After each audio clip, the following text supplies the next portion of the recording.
Not long after news broke that White House communications aide Kelly Sadler had made a flippant comment about Sen.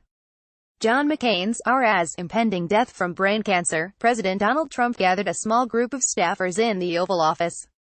The conversation included Sadler herself, Chief of Staff John Kelly, Director of Strategic Communications Mercedes Schlapp, and Principal Deputy Press Secretary Rod Shaw, and the topic was, at least partially, the leakers terrorizing the Trump administration from within. Trump let it be known that he was displeased before asking Sadler whom she thought were prominent leakers in the ranks. As first reported by Axios, Sadler shocked those in attendance by pointing to, among others, Schlapp. What happened next, however, was equally dramatic and potentially far more critical for the future of an already frail White House communications staff. Schlapp recoiled in indignation, aghast that anyone would suggest she would betray the president, least of all a more junior aide whom she had given increasing responsibilities within the administration. Trump sat behind the resolute desk, watching the drama unfold in real time. The meeting adjourned shortly after the tense, even for the Trump White House, exchange. But the drama didn't end there. Two sources recounted that Schlapp remained heated, saying that in separate conversations detailing what happened in the Oval, she referred to Sadler as a bitch. Schlapp vehemently denied saying the word and insinuated that any suggestion she had done so was, itself, a malicious leak designed to undermine her. "I have never used that word to describe anyone on the White House staff," she said in a statement to the Daily Beast. "This smear by anonymous sources is not fit for print by any reputable news outlet. Leakers should be more concerned about promoting the president's agenda than trying to take down fellow members of the team. Whether or not an epithet was used, for some inside the administration, is of secondary concern. Far more important was the chaos that the episode illuminated about the state of the president's communications staff.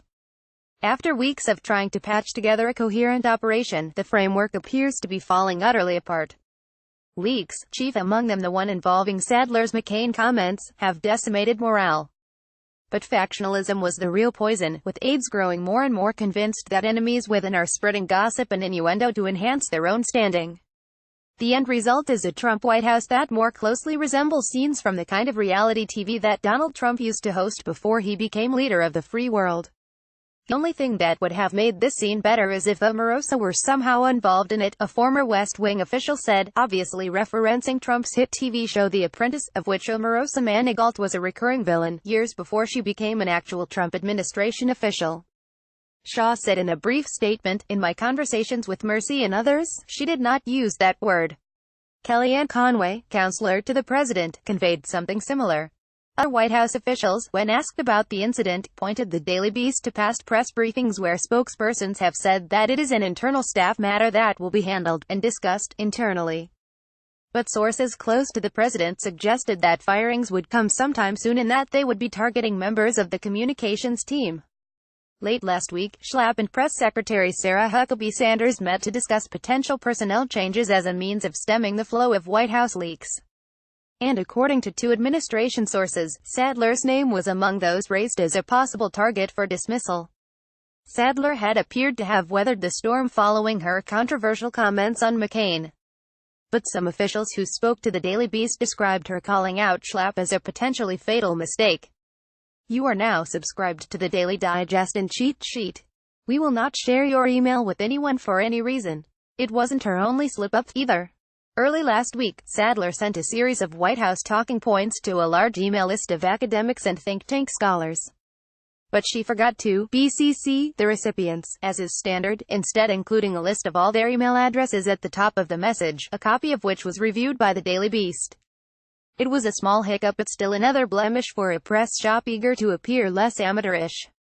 Following Daily Beast inquiries, two White House sources independently referred to it as the BCC fuck-up. Ultimately, it will be left to the president to decide Sadler's fate, along with the future of his communications operation.